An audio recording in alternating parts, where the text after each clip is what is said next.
Después de la Primera Guerra Mundial, el cine ya había alcanzado enorme consistencia y pronto se dio la consolidación de una gran industria. Estamos en los locos años 20. En esta segunda parte estudiaremos también el esplendor artístico del film mudo, concretamente las primeras corrientes. Comenzaban así los movimientos cinematográficos y la evolución del séptimo arte la vamos a contemplar a través de sus principales escuelas.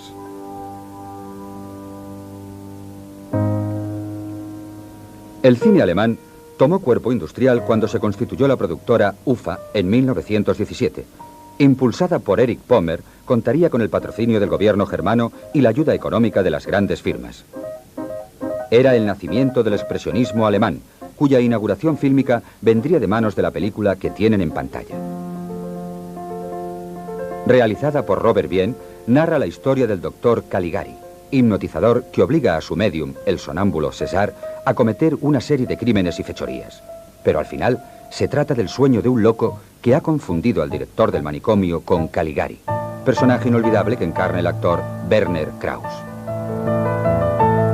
En esta obra maestra colaboraron algunos de los más significativos autores del movimiento expresionista: Walter Reinan, Hermann Ward y Walter Rohrig, arquitectos y pintores famosos.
Mientras que en el Golem colaboró otro animador de la Bauhaus, Hans Polfing, arquitecto del Gran Teatro de Berlín.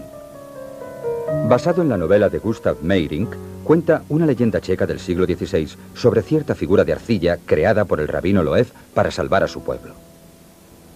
Interpretado por el propio correalizador Paul Wegener, teórico asimismo del séptimo arte, su personaje influyó en el Frankenstein de James Whale y en el posterior género fantástico de la Universal.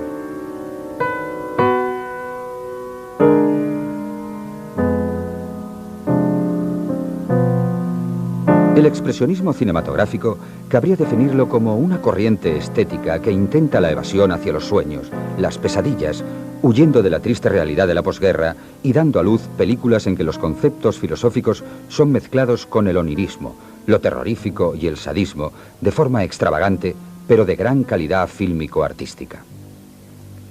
Nosferatu el vampiro, versión de la novela de Bram Stoker, Conde Drácula, donde relata las desventuras del empleado de un agente de negocios que hacia 1830 se adentra en los Cárpatos y se encuentra con el famoso vampiro, quien a su vez se enamora de su esposa.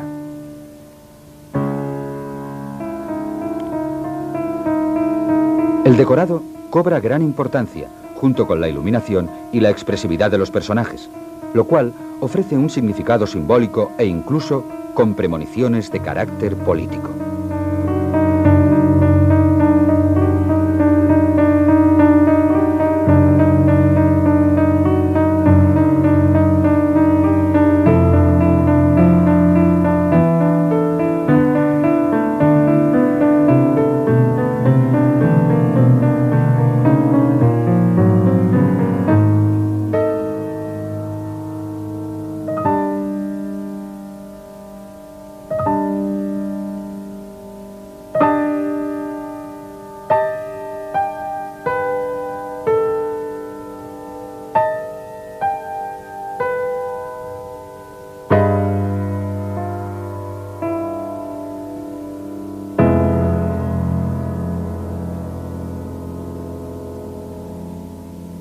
Como sucede, por ejemplo, en este importante film de Fritz Lang, Metrópolis, que no solo sintetiza las corrientes estéticas de la época, incluida el futurismo, sino que apunta la ideología nacional socialista.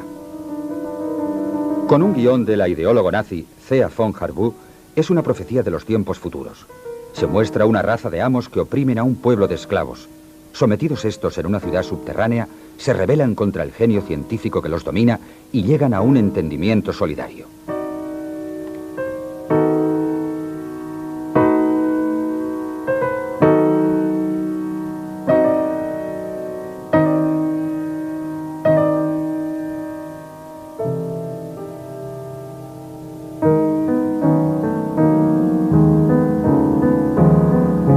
Sin embargo, su realizador, que antes estudió arquitectura y fue pintor, tendría que emigrar de Alemania con la llegada de Hitler al poder. Dentro del movimiento expresionista se han englobado por error otras películas famosas que pertenecen a diversas tendencias germanas. Tal es el caso del presente film del mismo Fritz Lang, Los Nibelungos, enclavada mejor en la corriente porromántica, del cual ofrecemos una secuencia del episodio titulado La muerte de Sigfrido, precisamente cuando éste vence al terrible dragón, que era manejado desde su interior por 3 hombres.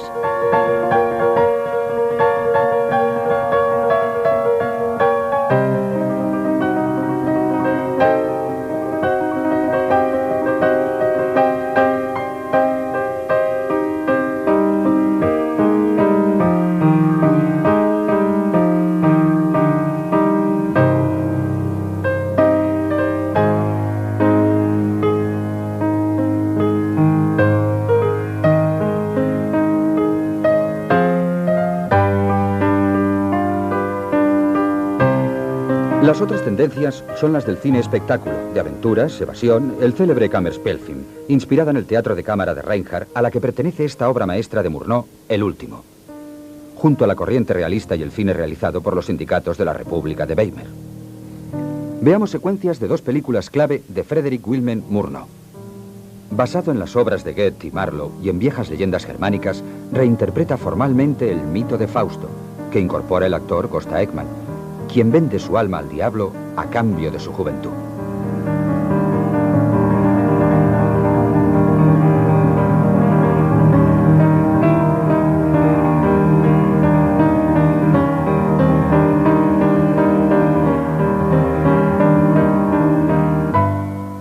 Mefistófeles es encarnado por Emil Jannings.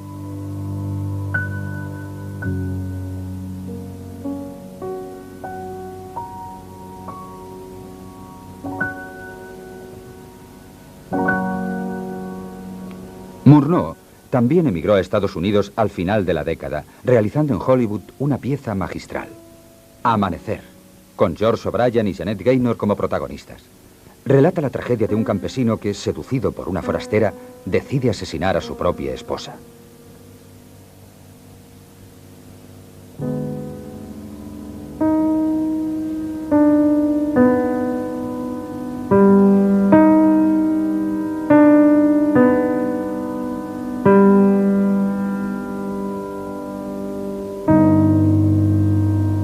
El estilo expresionista de Murnau, fallecido en 1931, se dejaría notar en esta popular obra de Hermann Sudermann, El viaje a Tilsit, escrita para el cine por otro de los pioneros y maestros del movimiento fílmico germano, Karl Mayer.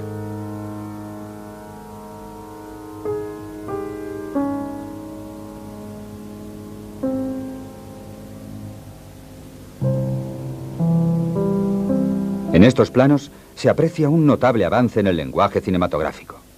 Empezaba una nueva era. Paralelamente a la edad de oro del cine alemán, se revelaron los países escandinavos.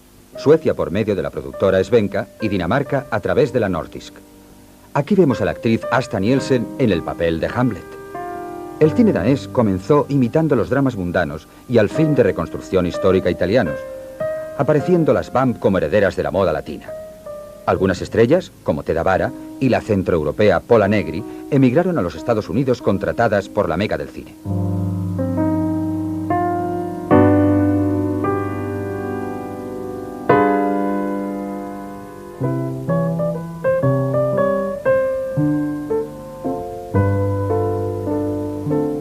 El maestro indiscutible del cine danés fue Carl Theodor Dreyer.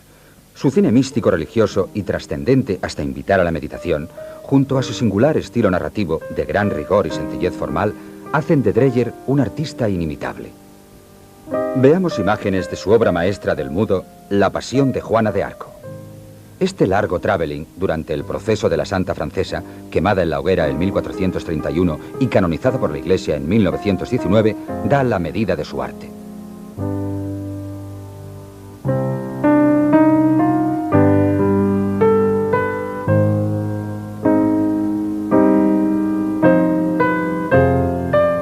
Interpretada por María Falconetti, se trata de un oratorio cinematográfico, donde su simbolismo es una imagen del alma y de la condición humana.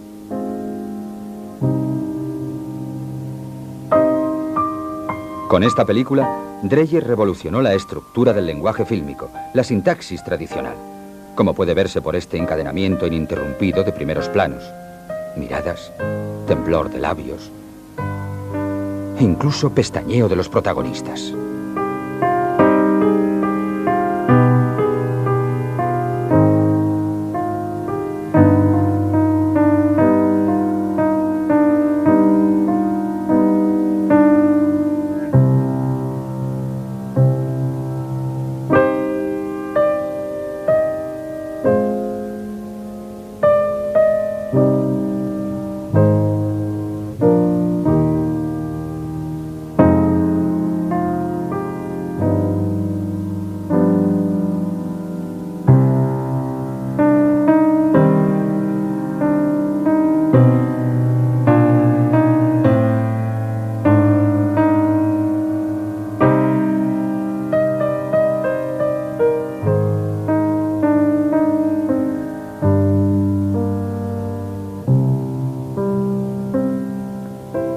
Por otra parte, la cinematografía sueca cobró fuerza al concluir el conflicto bélico mundial, especialmente de la mano de los actores Victor Sjöström y Moritz Stiller, quienes trabajaron como realizadores y se transformaron en maestros de la cinematografía de su país. Aquí lo vemos en esta pieza maestra de Stiller, El tesoro de Arne, que relata, basándose en la novela de Selma Lagerlöf, una historia nacional enclavada en el siglo XVI, cuando los mercenarios escoceses abandonaron Suecia tras una rebelión.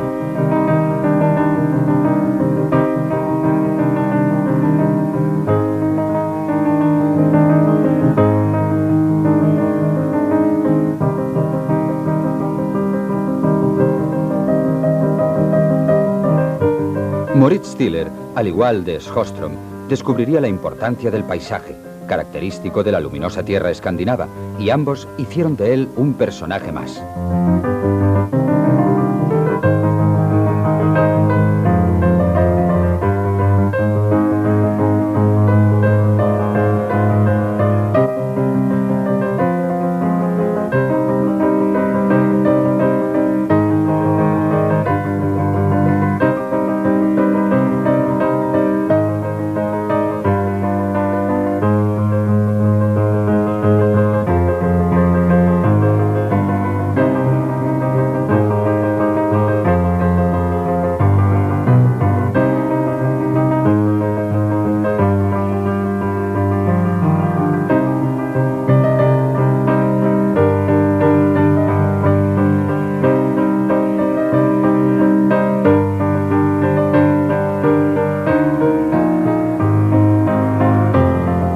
Observemos este conseguido flashback.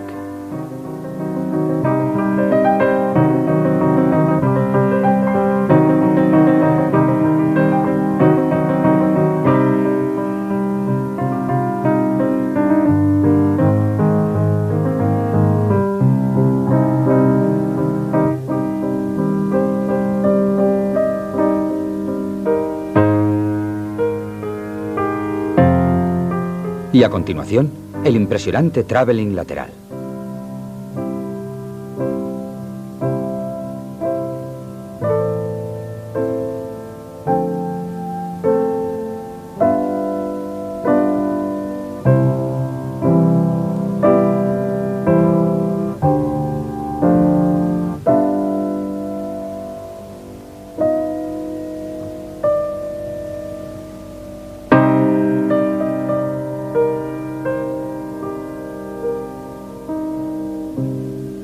Victor Sjostrom realizaría La carreta fantasma y su coetáneo Stiller La leyenda de Gösta Berling, película que reveló a la famosa Greta Garbo antes de que los tres se establecieran en Hollywood.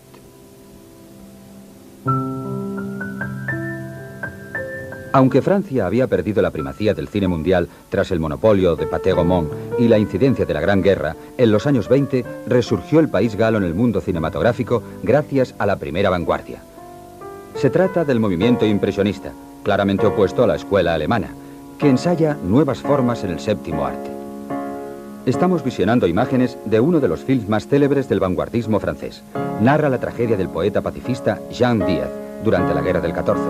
Es muy famosa esta escena onírica final, cuando se levantan los muertos gritando: «Yo acuso».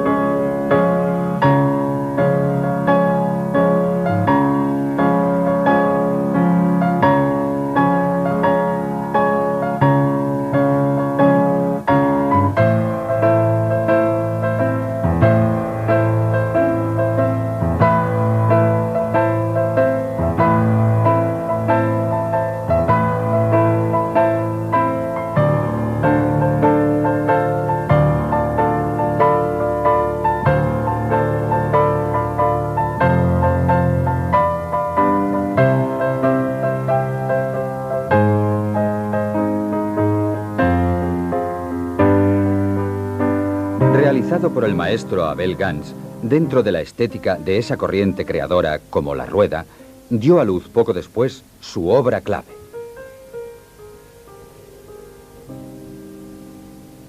Napoleón. Superproducción que sería el primer ensayo de Polivisión, utilizando la triple pantalla. Aquí juega con la yuxtaposición de imágenes en acciones simultáneas y apoyadas por las sobreimpresiones y varias bandas sonoras. Fue el gran precursor del cinerama.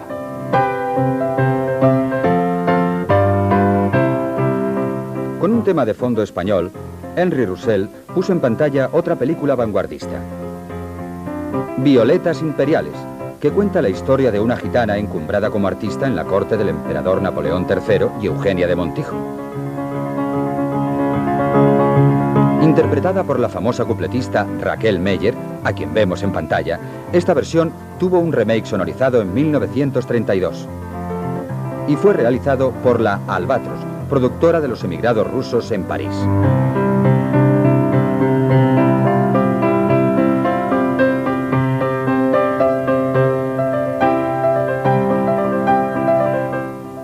Paralelamente al movimiento impresionista, cabe situar, por tanto, a las producciones de este grupo de rusos blancos que, instalados en los estudios de Montreuil de la Pathé, se uniría a la vanguardia francesa. Realizan cintas tan importantes como El brasero ardiente, que tenemos en escena, donde se relatan los sueños de una mujer a la que se le aparecen tres personajes. Dirigida e interpretada por el actor Iván Mushkin y teniendo como partener a su esposa, Nathalie Lysenko, mezcla el onirismo con la realidad e imita irónicamente los temas que estaban de moda por aquellos años.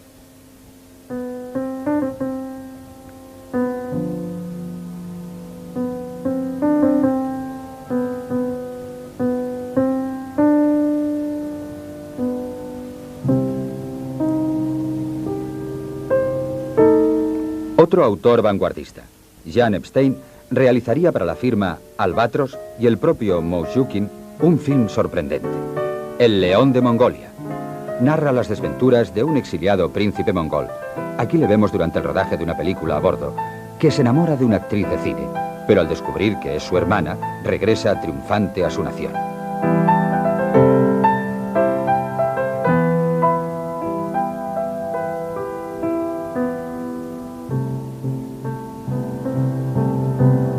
Este film, coprotagonizado también por la Lysenko, pese a la fuerte personalidad de Epstein, quien brindaría después la caída de la casa Usher, conservó el exotismo, la originalidad y el estilo de los emigrados rusos.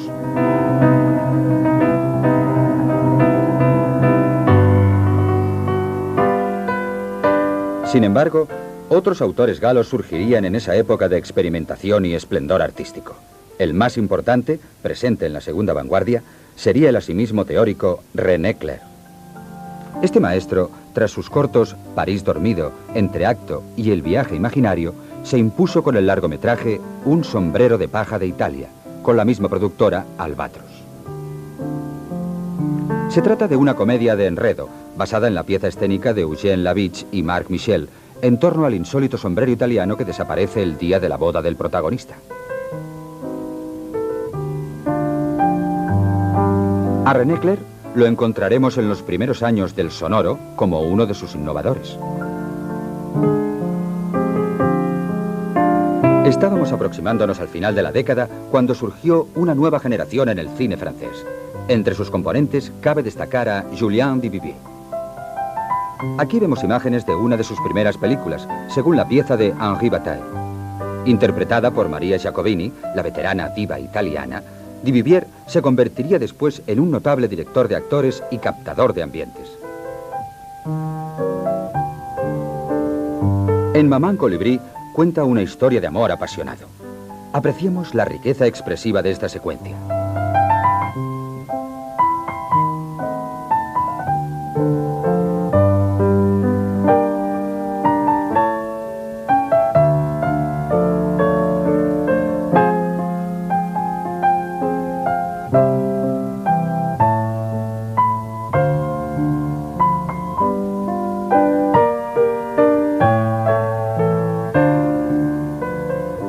Veamos la evolución del lenguaje fílmico. Cómo se salta de un impresionante plano general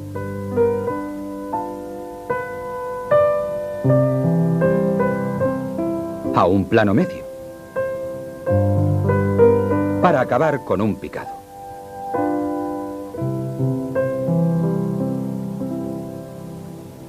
El cambio en la sintaxis del cine se observaría aún más en la escuela soviética. Dziga Vertov dio a luz en 1922 su Cine Ojo.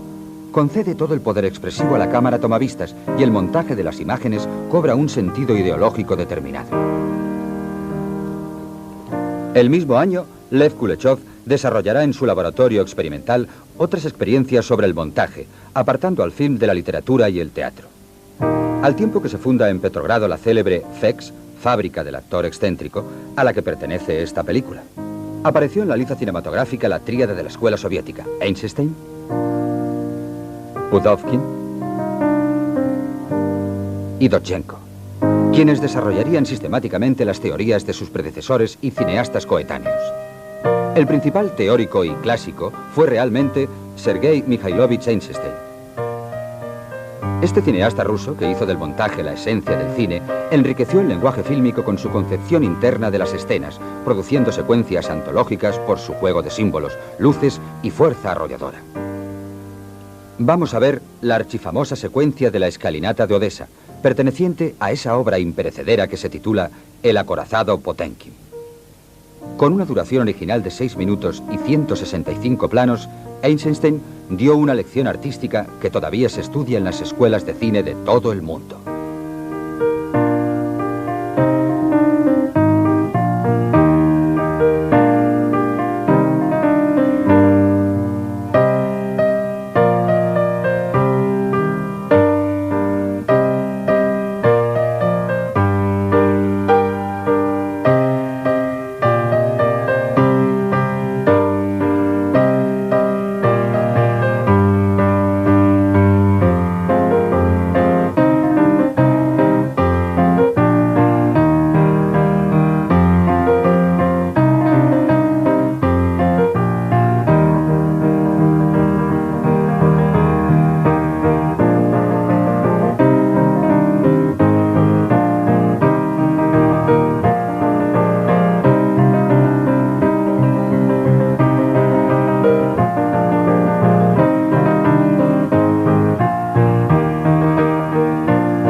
En esta cinta, Einstein insiste sobre una de sus aportaciones más significativas, la metáfora visual, y desarrolla el montaje de atracciones, montaje intelectual que le sería criticado por el sistema, ya que la gente no lo entendía.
Su siguiente film, Octubre, basado en el relato de John Reed, 10 días que estremecieron al mundo, no consigue el rigor cinematográfico del Potemkin.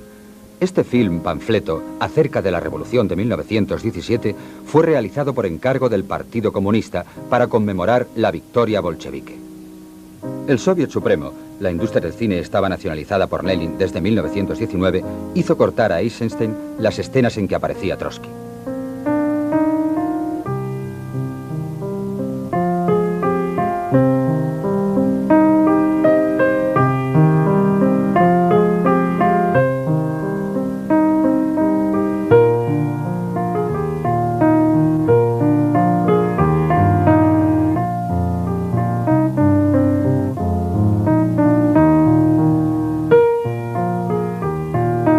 Vsevolod Pudovkin le seguiría en categoría creadora.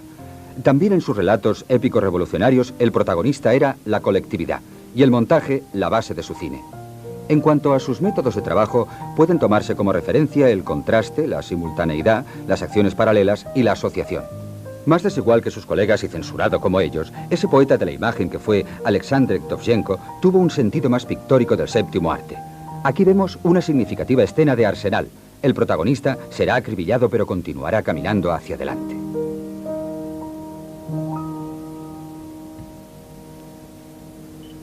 No obstante, los Estados Unidos de América respondieron al despertar europeo de posguerra construyendo una gran industria.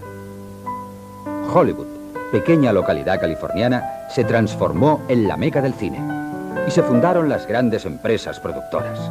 De ahí que surgieran cineastas de la importancia de Cecil B. DeMille, heredero de las reconstrucciones históricas y del género bíblico europeos. Popular realizador que cultivaría además el western, la comedia de costumbres y el melodrama. Asimismo, aparecieron maestros como Robert Flaherty, poeta de la imagen, sencillo y primitivo, quien desarrolló el documental novelado. Estamos contemplando uno de sus films clave, Nanook el Esquimal, donde se sintetiza su postura y estilo creadores, la mirada tierna hacia el hombre y la naturaleza.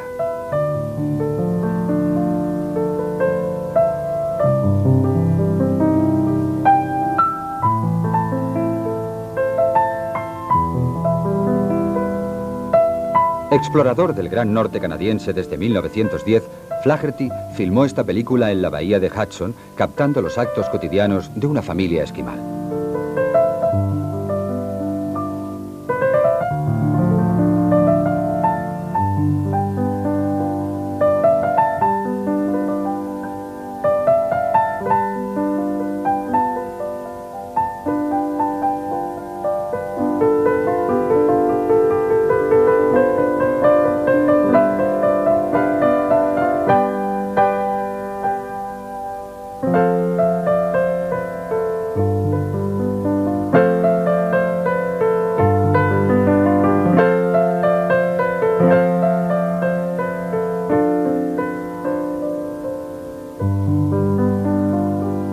Con todo, en esos años de esplendor y también de escándalo en el mundillo frívolo hollywoodense, llegarían diversos cineastas y actores europeos contratados por la gran meca del cine. Aquí tenemos a uno de ellos, Erich von Stroheim, en Un plano de esposas frívolas, 1922. Pero su culmen a nivel creador fue con Avaricia, que consolidó el relato cinematográfico virtualmente continuo.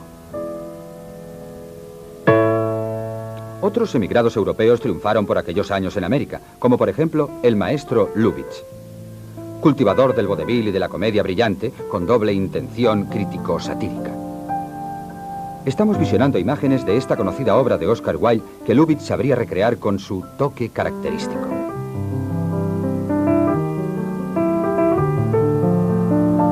Ahora vemos al actor norteamericano Ronald Colman, uno de los grandes galanes de aquella época. Observemos también la importancia de las miradas y el avance en la narrativa fílmica.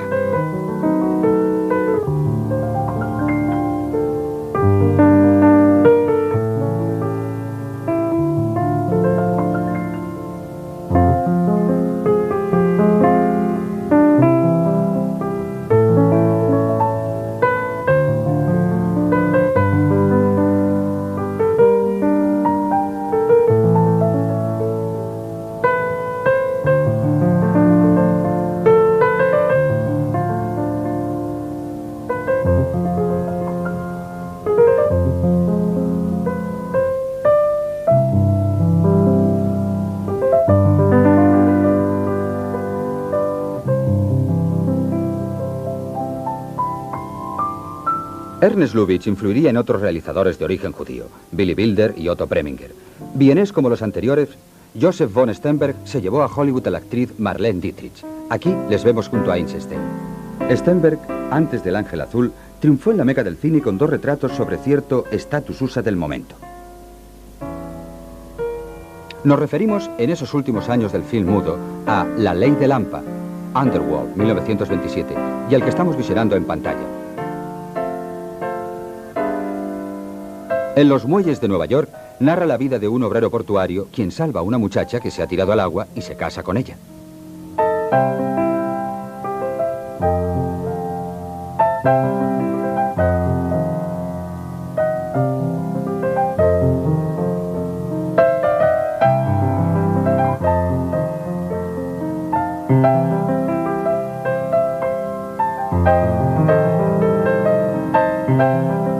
Famosa escena de las brumas.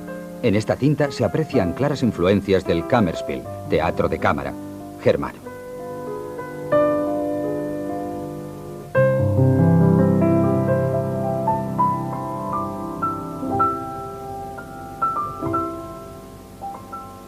Por otro lado, el género western también cobraría auge durante los primeros años 20 con clásicos inolvidables. Así, pronto el héroe Tom Mix, a quien veremos cabalgando, iba a ser sustituido por epopeyas que estaban más unidas a la historia de los Estados Unidos.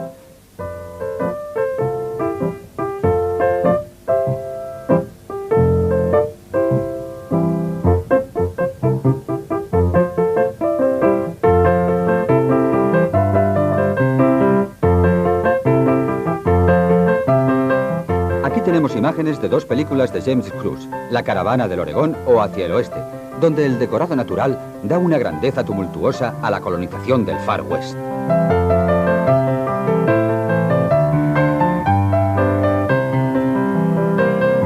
El Correo de la Unión relata el intento de secesión de California para anexionarse con México y el estado de Sonora.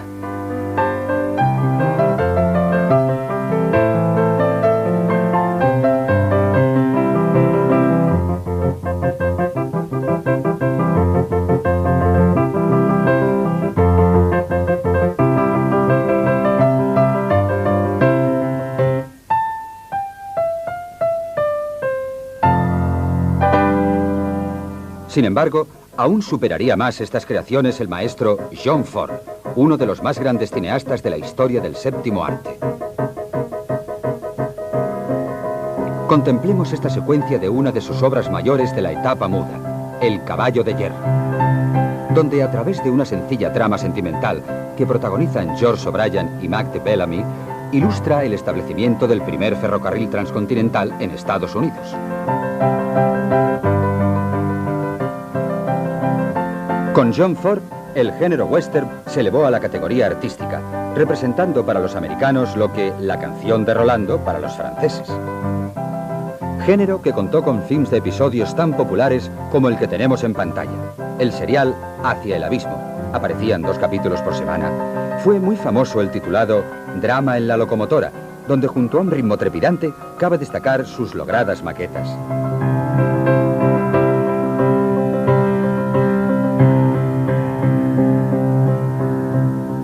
También fue en esa época de oro del cine mudo cuando aparecieron muchas stars, figuras fulgurantes de la pantalla silente admiradas por el público mundial. En imágenes, uno de los más célebres, Douglas Fairbanks.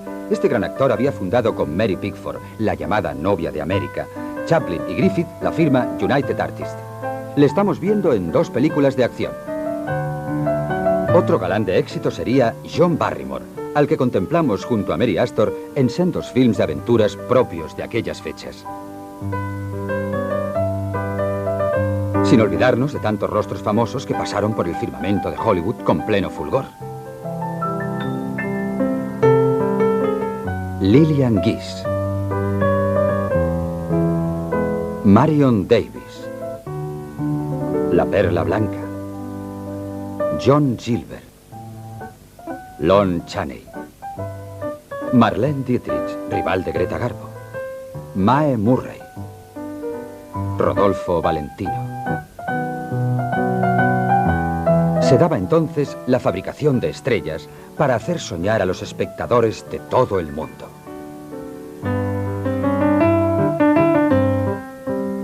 Fue el primer Star System del cinematógrafo, apoyado por un buen lanzamiento publicitario.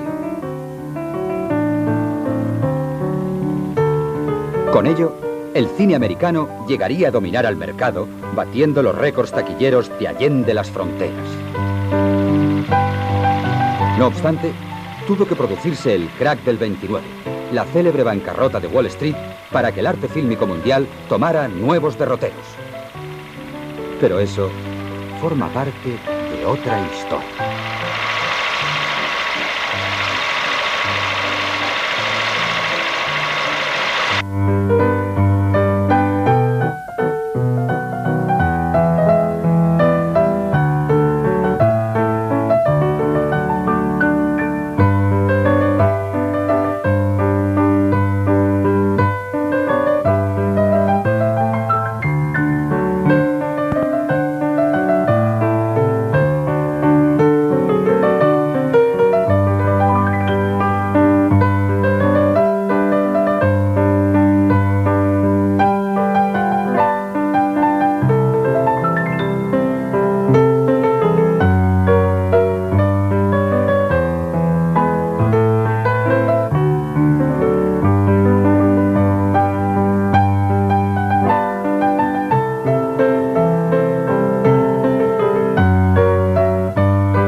Largometraje Un sombrero de paja de Italia, con la misma productora, Albatros. Se trata de una comedia de enredo, basada en la pieza escénica de Eugène Labiche y Marc Michel, en torno al insólito sombrero italiano que desaparece el día de la boda del protagonista. A René Clair lo encontraremos en los primeros años del sonoro como uno de sus innovadores. Estábamos aproximándonos al final de la década cuando surgió una nueva generación en el cine francés. Entre sus componentes cabe destacar a Julien Duvivier. Aquí vemos imágenes de una de sus primeras películas, según la pieza de Henri Bataille. Interpretada por Maria Giacobini, la veterana diva italiana, Duvivier se convertiría después en un notable director de actores y captador de ambientes. En Maman Colibrí cuenta una historia de amor apasionado. Apreciemos la riqueza expresiva de esta secuencia.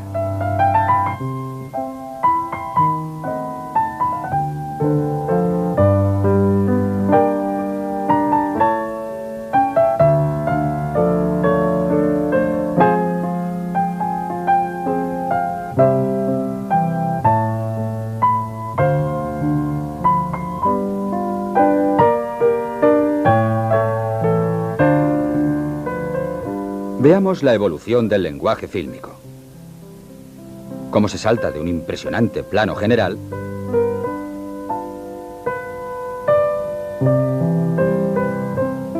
a un plano medio, para acabar con un picado.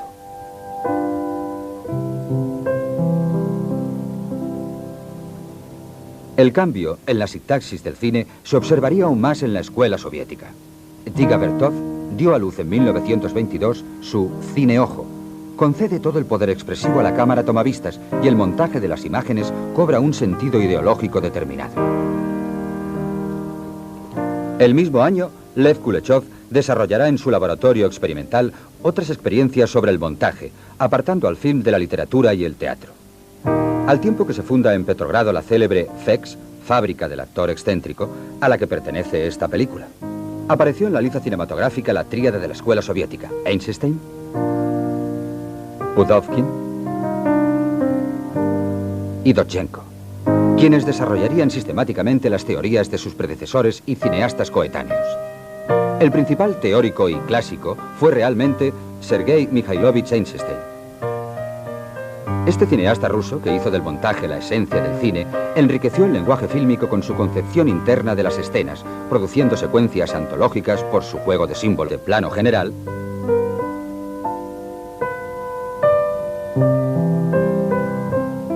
a un plano medio, para acabar con un picado.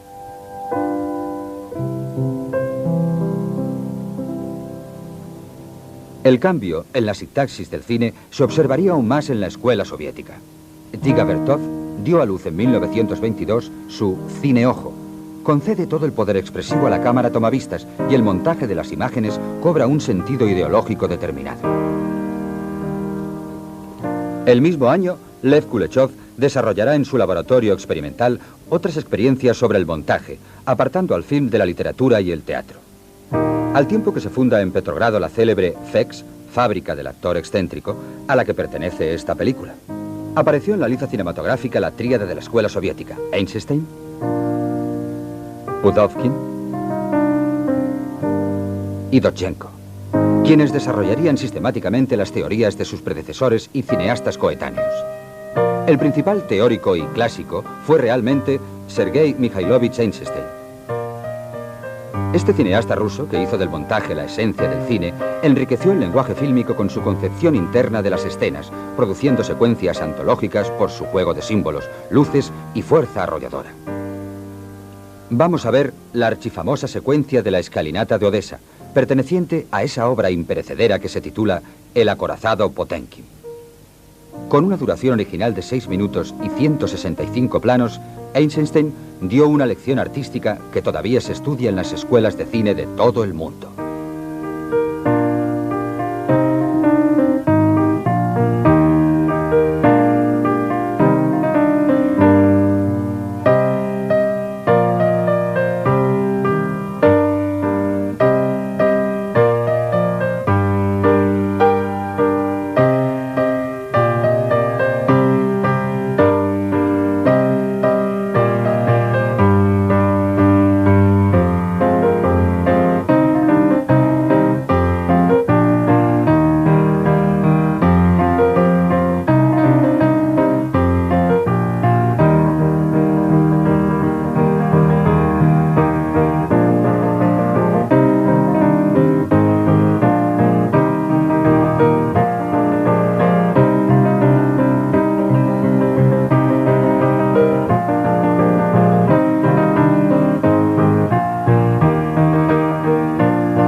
Su siguiente film, Octubre, basado en el relato de John Reed, 10 días que estremecieron al mundo, no consigue el rigor cinematográfico del Potemkin.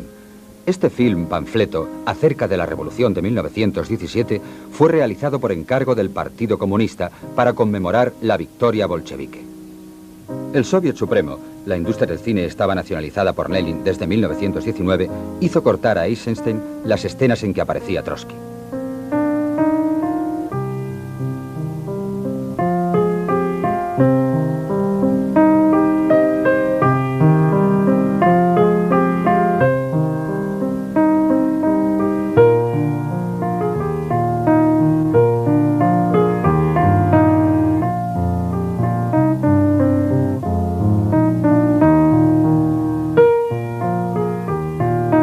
Vsevolod Pudovkin le seguiría en categoría creadora.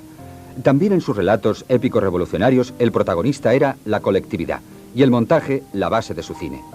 En cuanto a sus métodos de trabajo, pueden tomarse como referencia el contraste, la simultaneidad, las acciones paralelas y la asociación. Más desigual que sus colegas y censurado como ellos, ese poeta de la imagen que fue Alexander Dovzhenko tuvo un sentido más pictórico del séptimo arte. Aquí vemos una significativa escena de Arsenal. El protagonista será acribillado pero continuará caminando hacia adelante.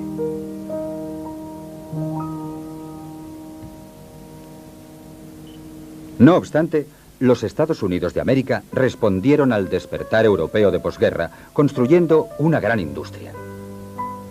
Hollywood, pequeña localidad californiana, se transformó en la meca del cine y se fundaron las grandes empresas productoras. De ahí que surgieran cineastas de la importancia de Cecil B. DeMille, heredero de las reconstrucciones históricas y del género bíblico europeos.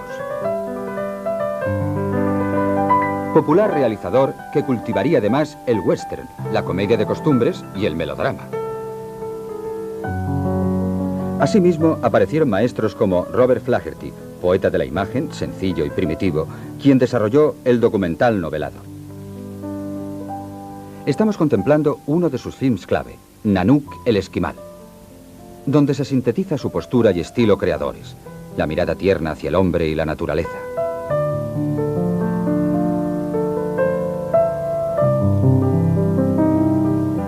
Sin embargo, aún superaría más estas creaciones el maestro John Ford, uno de los más grandes cineastas de la historia del séptimo arte.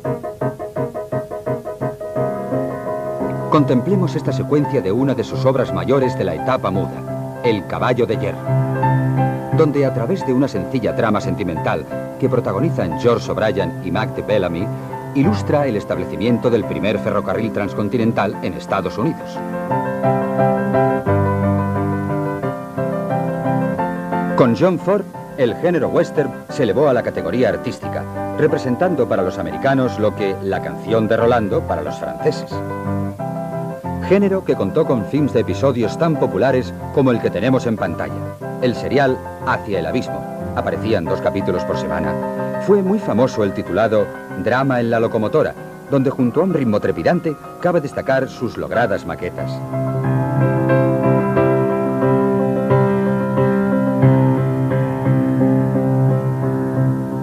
También fue en esa época de oro del cine mudo cuando aparecieron muchas stars, figuras fulgurantes de la pantalla silente admiradas por el público mundial. En imágenes, uno de los más célebres, Douglas Fairbanks. Este gran actor había fundado con Mary Pickford, la llamada novia de América, Chaplin y Griffith, la firma United Artists. Le estamos viendo en 2 películas de acción. Otro galán de éxito sería John Barrymore, al que contemplamos junto a Mary Astor en sendos films de aventuras propios de aquellas fechas. Sin olvidarnos de tantos rostros famosos que pasaron por el firmamento de Hollywood con pleno fulgor. Lillian Gish,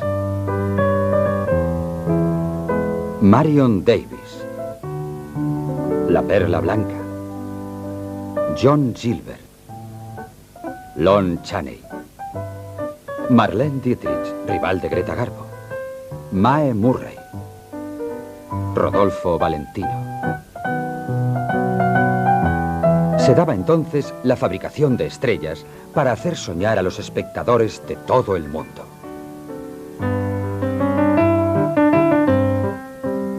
Fue el primer Star System del cinematógrafo. apoyado por un buen lanzamiento publicitario.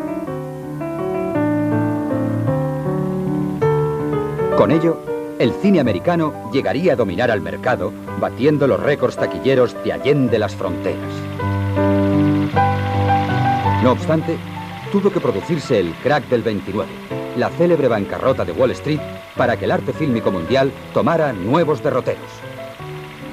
Pero eso forma parte de otra historia. Por el propio correalizador Paul Wegener, teórico asimismo del séptimo arte, su personaje influyó en el Frankenstein de James Whale y en el posterior género fantástico de la Universal.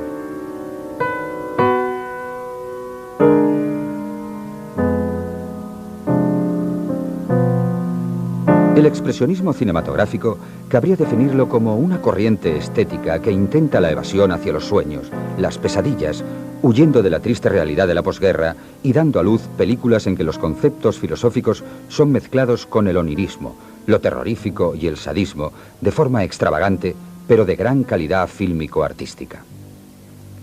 Nosferatu el vampiro, versión de la novela de Bram Stoker, Conde Drácula, donde relata las desventuras del empleado de un agente de negocios que hacia 1830 se adentra en los Cárpatos y se encuentra con el famoso vampiro, quien a su vez se enamora de su esposa.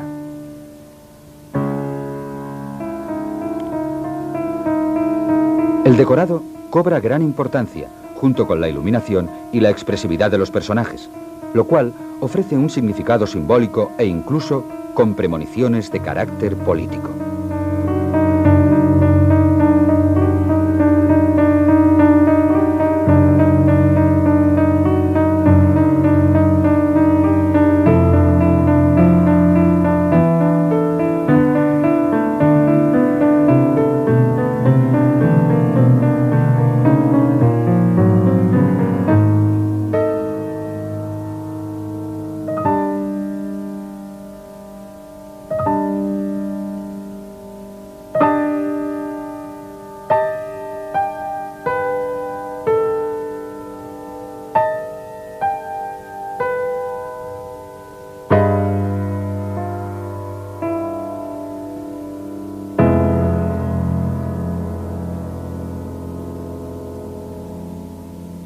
Como sucede, por ejemplo, en este importante film de Fritz Lang, Metrópolis, que no solo sintetiza las corrientes estéticas de la época, incluida el futurismo, sino que apunta la ideología nacional socialista. Con un guión de la ideólogo nazi Thea von Harbou, es una profecía de los tiempos futuros. Se muestra una raza de amos que oprimen a un pueblo de esclavos. Sometidos estos en una ciudad subterránea, se rebelan contra el genio científico que los domina y llegan a un entendimiento solidario.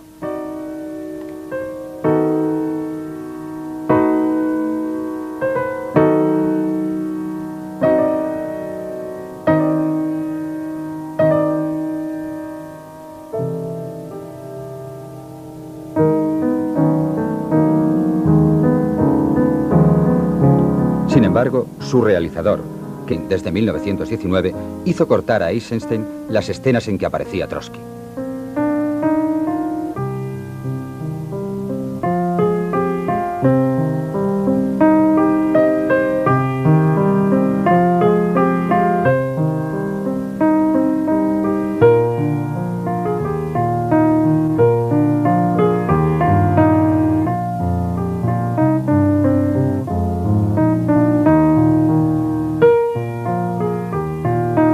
Vsevolod Pudovkin le seguiría en categoría creadora.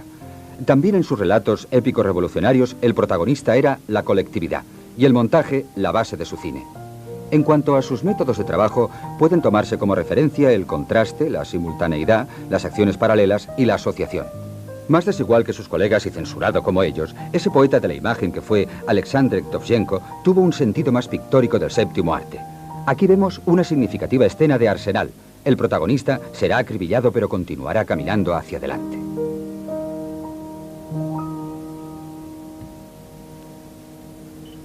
No obstante, los Estados Unidos de América respondieron al despertar europeo de posguerra construyendo una gran industria. Hollywood, pequeña localidad californiana, se transformó en la meca del cine. y se fundaron las grandes empresas productoras. De ahí que surgieran cineastas de la importancia de Cecil B. DeMille, heredero de las reconstrucciones históricas y del género bíblico europeos. Popular realizador que cultivaría además el western, la comedia de costumbres y el melodrama. Asimismo, aparecieron maestros como Robert Flaherty, poeta de la imagen, sencillo y primitivo, quien desarrolló el documental novelado. Estamos contemplando uno de sus films clave, Nanook el Esquimal, donde se sintetiza su postura y estilo creadores, la mirada tierna hacia el hombre y la naturaleza.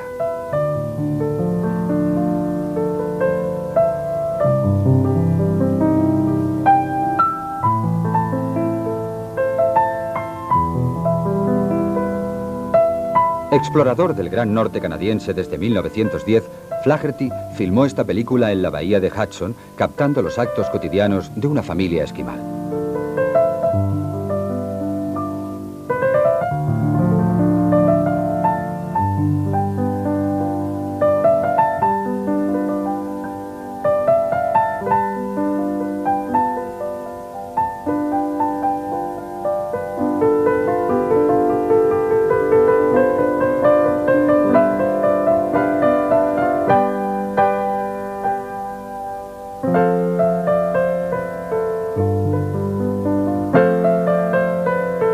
Años en América, como por ejemplo el maestro Lubitsch, cultivador del vodevil y de la comedia brillante con doble intención crítico-satírica. Estamos visionando imágenes de esta conocida obra de Oscar Wilde que Lubitsch sabría recrear con su toque característico.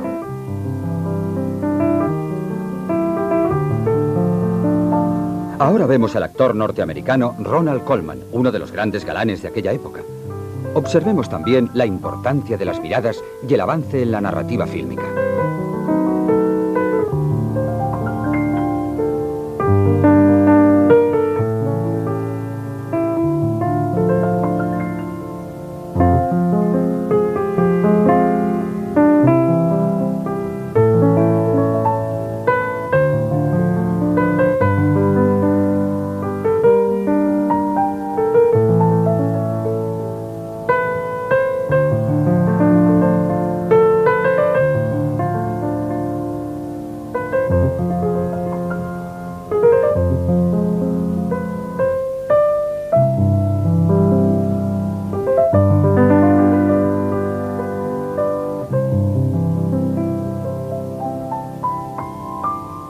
Ernest Lubitsch influiría en otros realizadores de origen judío, Billy Wilder y Otto Preminger.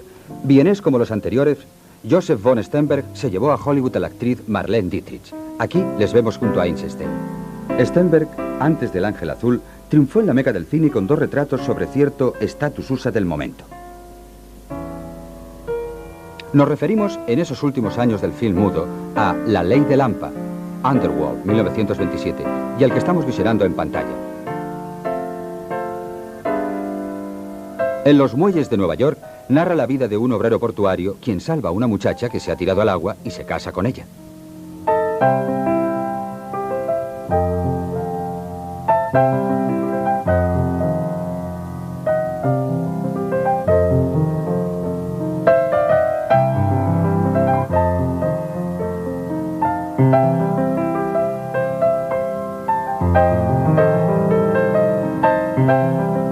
Famosa escena de las brumas.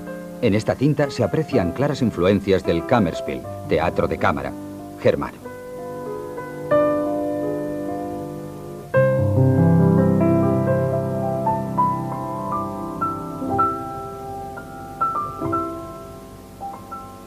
Por otro lado, el género western también cobraría auge durante los primeros años 20 con clásicos inolvidables. Así, pronto el héroe Tom Mix, a quien veremos cabalgando, iba a ser sustituido por epopeyas que estaban más unidas a la historia de los Estados Unidos.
En esta cinta, Einstein insiste sobre una de sus aportaciones más significativas, la metáfora visual, y desarrolla el montaje de atracciones, montaje intelectual que le sería criticado por el sistema, ya que la gente no lo entendía.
Quien vende su alma al diablo a cambio de su juventud.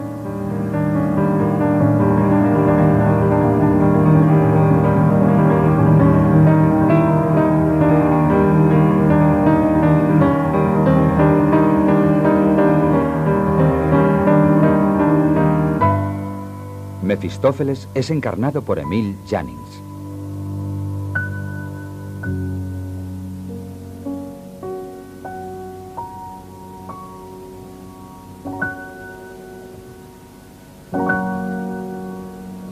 Murnau también emigró a Estados Unidos al final de la década, realizando en Hollywood una pieza magistral, Amanecer, con George O'Brien y Janet Gaynor como protagonistas. Relata la tragedia de un campesino que, seducido por una forastera, decide asesinar a su propia esposa.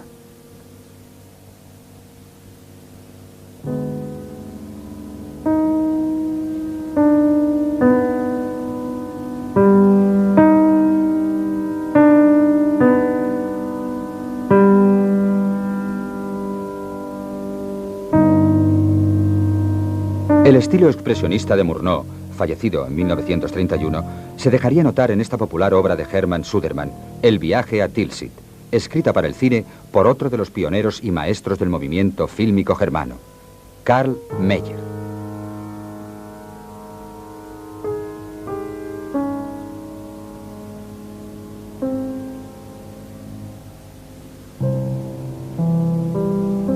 En estos planos se aprecia un notable avance en el lenguaje cinematográfico. Empezaba una nueva era. Paralelamente a la edad de oro del cine alemán, se revelaron los países escandinavos. Suecia por medio de la productora Svenska y Dinamarca a través de la Nordisk. Aquí vemos a la actriz Asta Nielsen en el papel de Hamlet. El cine danés comenzó imitando los dramas mundanos y al film de reconstrucción histórica italianos, apareciendo las Vamp como herederas de la moda latina. Algunas estrellas, como Teda Vara y la centroeuropea Pola Negri, emigraron a los Estados Unidos contratadas por la meca del cine.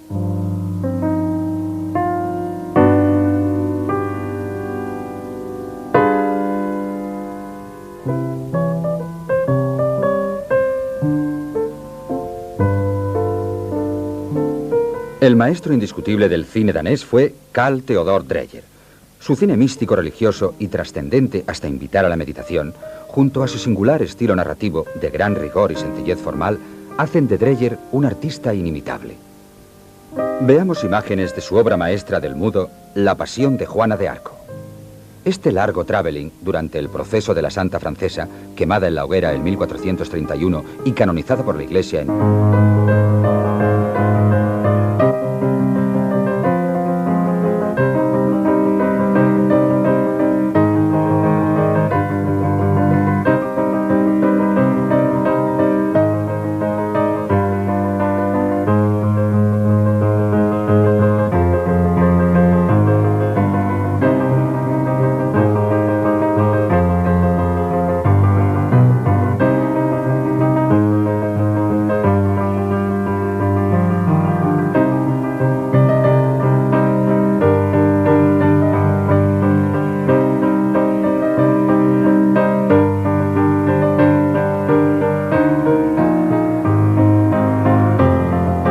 observemos este conseguido flashback.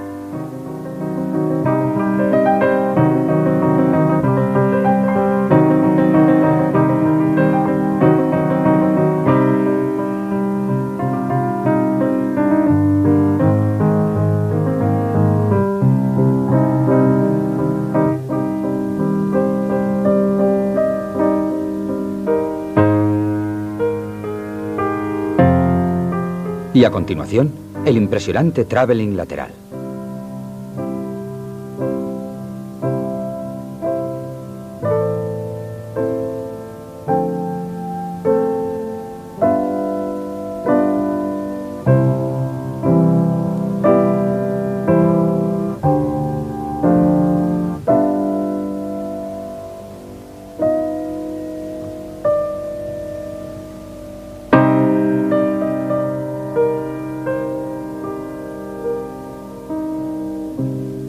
Victor Sjostrom realizaría La carreta fantasma y su coetáneo Stiller La leyenda de Gösta Berling, película que reveló a la famosa Greta Garbo antes de que los tres se establecieran en Hollywood.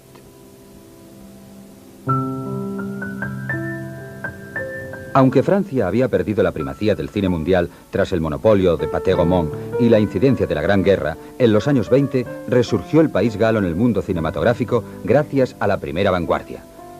Se trata del movimiento impresionista, claramente opuesto a la escuela alemana, que ensaya nuevas formas en el séptimo arte. Estamos visionando imágenes de uno de los films más célebres del vanguardismo francés. Narra la tragedia del poeta pacifista Jean Diaz durante la Guerra del 14. Es muy famosa esta escena onírica final, cuando se levantan los muertos gritando